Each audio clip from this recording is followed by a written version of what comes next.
What is up, you guys? Welcome back to the channel. We got into some really cool offshore diving. We got a huge variety of some seafood, and we're gonna do some cooking up. We're gonna be doing some beach chilling. Do not go anywhere. I'll see you guys out there on the ocean. What is up, you guys? So we're out here on the jet ski, and we're trying to get into these stone crabs. We got one. There's a claw in there. And this stuff we're doing is super dangerous. We're sticking our hands in these holes. We don't know what's in them. There could be sea urchins, eels, any other kind of dangerous fish possible. There could be scorpion fish, rockfish. So only do it if you know exactly what you're doing. And also if you're confident in diving and sticking your hands in creepy places where you don't know what's in them.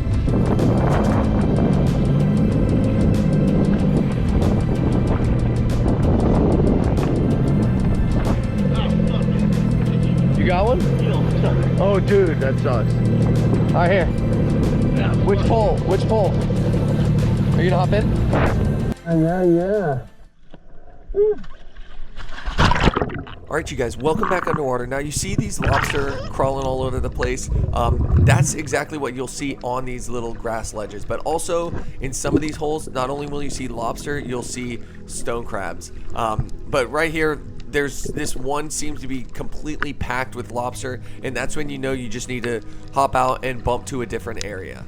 So all we do is we just dive along these edges. I stick my head really close to these holes, and once I see a glimpse of either a crab, or if there's a big hole with nothing in it, I'll just blindly stick my hand in until I hit a crab, because sometimes they're halfway up inside of those holes. But the main thing, if you take away one thing from this video, I hope it is how you detach the claws, because a lot of people, I see them rip the claws out because they think they can just twist them and they pop right off, which works. They do pop off, but it also rips out the whole socket of the claw and kills the crab.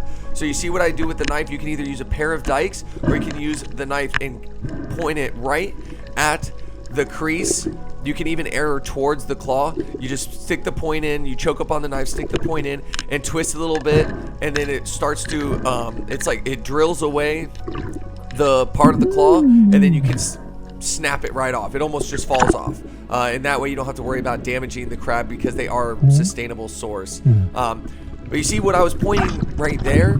There was the grass ledge, but there's also holes out in the mud, and that's where the big boys are at, and that's where I got this one. You can see how big these colossal claws are, and I used to only take one claw, but now I take them both, because I found out that when they have one claw, they still think they can fight, and then they end up dying because they have the confidence that they can fight other crabs, and they end up just dying because they only have one claw. So it's better to take two, and that way they go into a kind of a hibernation mode, and they don't challenge and fight other crabs.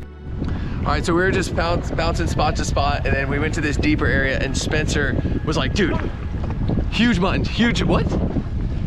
What is he?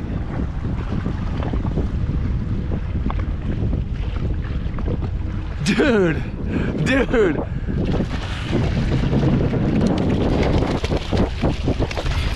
Here. What was it? Is there a shark or something? Don't look good. Dude, what a fish, man. That's not bad. Hell yeah. You ain't lying. There's so many buttons, so many hogs, dude. Dang, I want to get in there. It's a nice fish. All right, we'll brain him. This place is notorious for bull sharks, so we're, you know, we're gonna be cautious. Just, even though we don't see them, they might be there. But let me handle this fish and we'll get back to business.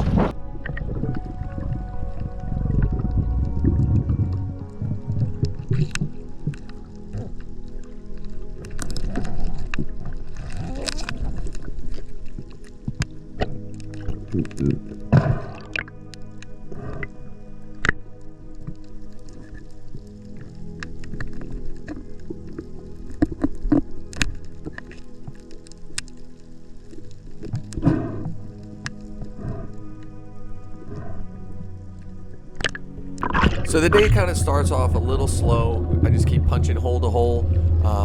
And if they're not in an area or the area's already been hit, it's a good idea to just move on.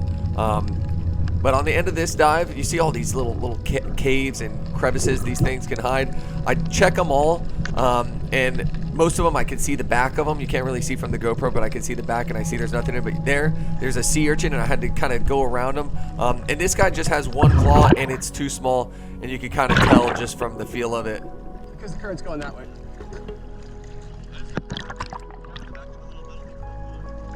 Alright, go ahead. So I just recently started doing this on the jet ski, and this was a huge perk of doing it with the jet ski. You don't have to get in and out of the boat. You can have one person drive, stand on the ski, look around for holes, and while one person holds onto the back of the jet ski. And when I was talking about putting your hands blindly in the holes, this is a prime example. There was a hole there, it looked like it was good, wasn't sure if it had anything in it, and I just blindly stuck my hand in. And now another trick, what I did is I used a little Dremel on my knife, and I marked out the length of stone crab, like the size length, and I erred on the shorter side. So if it was a little too short, or if it was close, I just, let it go. But yeah, you can see the holes even from the surface. That's what I was kind of pointing out on that last video, or that last, just now. Yeah, I was trying to, and also I'll go through the, that size regulations in a second, and I believe it's like an inch and 3/4 or something like that. You'll have to double check it. It might be different in the Gulf too, but you'll see me, I don't know if I use the knife. Yeah, see, I measured it right there. I just lined the knife up. See, I have one as a lobster gauge of 3 inches, and then the other one is the stone crab claw, and you mark from the bottom of the stone crab claw, and all that one was close, but I let the other one go. Yeah, I got about a half a dozen. Because I'm a good crab hunter, dude. Every single hole. I check every hole. No, you stick your head really close. And then yes. No, I did measure him with my knife. So while we were at it, I mean, there were a ton of lobster around. So this is a prime example of me using the snare. Unfortunately, the snare that Spencer has, usually when you pull it tight, they lock, but his doesn't lock. So I pull it tight, and then it just slips right out because the thing didn't lock down and tighten down and stay tightened on the tail. But yeah, I love the snares because you work around them. You can use them and not kind of dust up the whole area by using a net tickle stick. He's very legal. Something like that. Here, open up the bucket.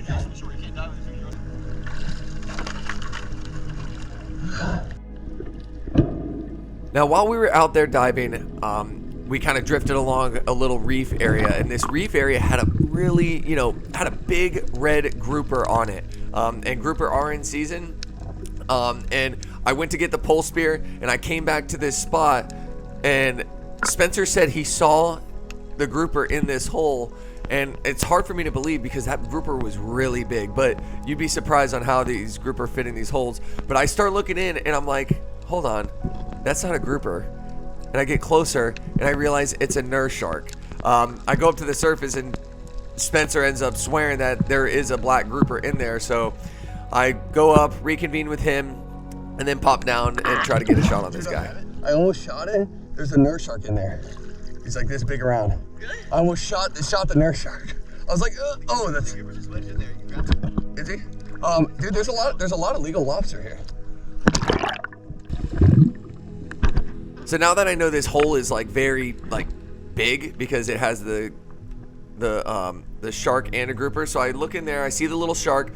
I do not want to have anything to do with that guy, so I look off to the left and find the grouper laying up in the side. So I choke up on the spear, get my head as close as I can in there to get a shot on the fish, try to go for the head or the gill plate, and there's the head.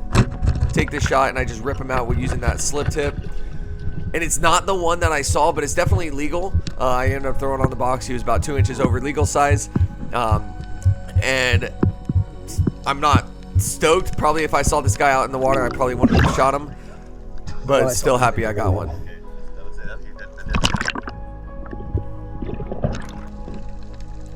But now while we were in this area, I decided to just try to bare hand some of these lobster, and usually because they have little holes that back into nothing, so it's a little more easy to hand grab them. You don't really need to mess with the snare. And literally I just reach in and just grab a hold of the lobster.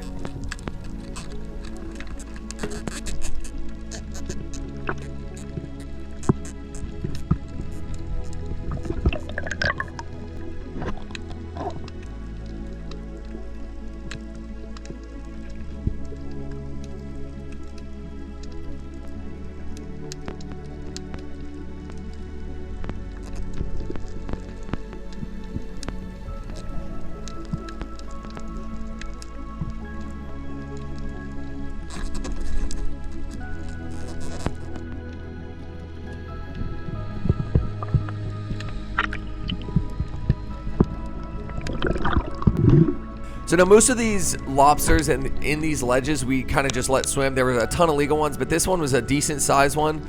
So I decided to add another lobster to the box. And I think at the end of the day we only had like 4 lobster. We could have definitely gotten our limit. Even just barehanding them, we could have gotten our limit, but that really wasn't our target species on this trip. Now we head to a different area where it's a little deeper, a little more grassy. Yeah, that guy ends up being a little too small, but in this area, it's not ledges. You're just looking for little sand patches, and you end up getting big boys just like this one. Very stoked on this one. Another big colossal to add to the box.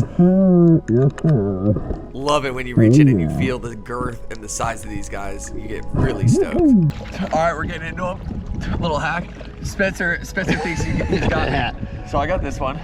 This was Put your floater out of here. Yeah, get my little floaty out of here. Good one. You're getting better. You need a little sacky like me. It's a good one. Those are largest. Those are what you want. Oh, snap, son. He's bigger. I think mine's got you. Yeah, I think you got it. And then I think I have another one like that. Damn, that's a big boy. Do I have another one like that? No. You got a lot, dude. Dude, GoPro me. Oh, All right, I got 2 more. I think. dude, you got me beat. There you go. It's good, mess ready. Yeah, we're making a dent. All right, we're gonna reset. We're gonna get back on it. Maybe half gallon. Make sure you click like and subscribe. Yeah, exactly. All right. So I remember this guy, after I get a hold of him, you can see he has a baby claw growing back. So you wonder how they, grow their claws back. Look at this thing. You have to look really close, but I pointed out. See that tiny claw? Look how tiny that thing is. It's not usable, but I go ahead and measure this one, and he's really like dead on the measurements. And I measured that little gauge I made. I measured for error. So if it's right on, he's definitely over legal, because I kind of shorted myself on the knife just in case I ran across something like that. So if it was really close, I would be in the safe with having the right size claw.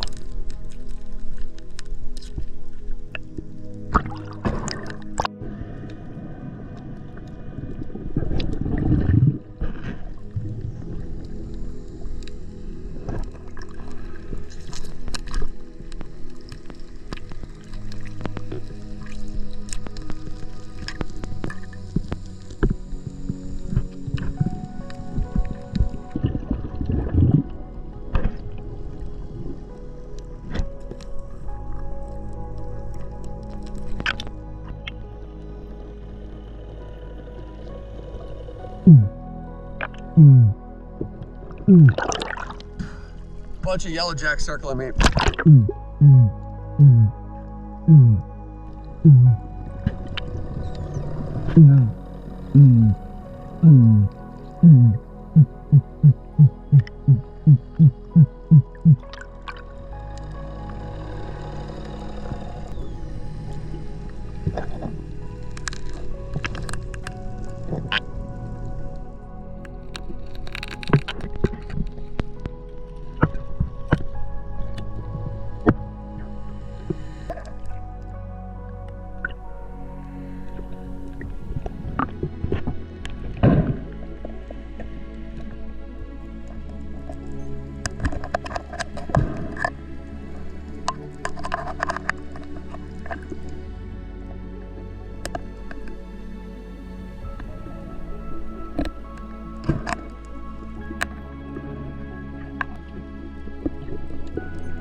Dang, so Spencer and I were getting after it, and he's like, dude, get huge flounder right here. So I gave him the spear and I was like, hold off.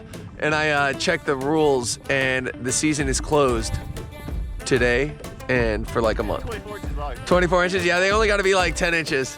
God dang. All right. Yeah, did you get video of it? Sick. Sick. All right, we're gonna get back to crabbing and see what we run into. There you go, hold them out. Oh yeah, Yeah, big dude. boys there. All right, you guys, we are finishing up out here. And yeah, we got quite the smorgasbord. We got basically a limit. And I suggest always keeping those guys on some fresh water. And then this is what was iced water. Got the mutton, got a couple lobsters, but we're gonna head up to a beach area, and I got a little surprise for you how I'm gonna cook this stuff up, so do not go anywhere.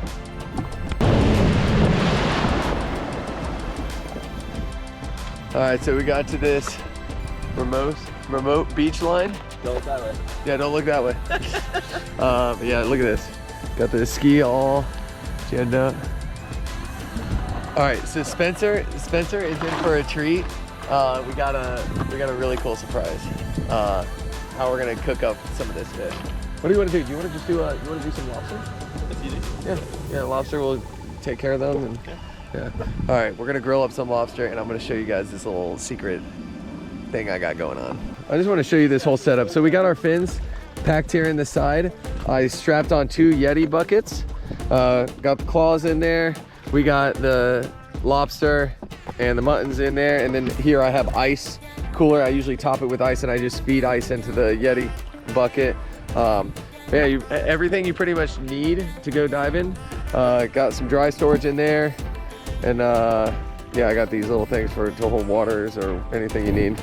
But yeah, and then on the side we have the dive flag. We got some pole spears. I got the snare for lobster, and we also got the Hawaiian sling just in case we want to rock that. And I have a little bungee holding this stuff in, and it kind of just points out the back like that. But check this out, guys. Look at this. Let me hook this up here. All right. Got a little secret stash compartment in here, which is where I have my cooking stuff in a dry bag, and everything I need is in there. And let's take this bad boy to shore. And look at this. I needed an anchor system, so I just got my weight belt. And I used my belt reel. It's just tied off onto the jet ski because I didn't want to beach it. I just wanted to keep it offshore just a little bit. I didn't want to get it stuck up here. Yeah, we're gonna do a little cookout. Getting it fired up, literally.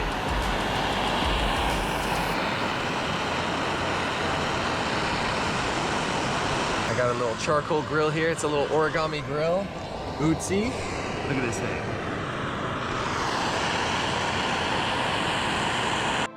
So we're gonna let this grill get nice and hot. Look at that thing. It's going. It's going, right? Pretty warm. Yeah. The sand flea. Yeah, the sand fleas are bad. No, it's just on the ground. We're letting this, what? This is me missing West End? This is me missing our Bahama Island excursions. Yeah, dude. This is the next best option. Oh, look at this, look how pretty this is. We'll reach to ourselves. All right, I'll prep the lobbies. All right, so Spencer's been tending to the fire. I just went ahead and sprayed some olive oil and put some fish delish seasoning on this, and we're just gonna sear the, well, first off, sear a ton of them. Not scorching, but it's not hot. Oh, dude. What is that, an asshole? Yeah. Dude, You didn't clean it. it must have hanging on the back there. Yeah. Oh, well, we'll just let it cook on there. All right, we just took a nice little fresh water, rinse down, cold as could ever be, but we look at this. It's looking good. We seared the top of it, let it cook nicely. Now we're just letting it slowly cook through the shell. Yeah. And those juices, bro. Let them juices just sit there and sizzle and boil up. And I got some salt and pepper. We want to season it afterwards. See, nothing. Yeah. Once you poke and you feel like it's hard, it's done. Yeah. It's gonna be pretty good. All right, but we'll show you when we take this stuff off. Let you know how it is. All right, look at that. That whole tray comes off. It slides out of those little holders. Yeah, so you can have little levels to cook at different pace. We're gonna throw this stuff in the water, let the charcoal sizzle out, and we're just gonna let this sit there and cook up a little bit more. Yeah. Spenny dog, how is it? Well, Is it cooked all right? perfect. Nice. Heck yeah. All right, my turn. Yeah.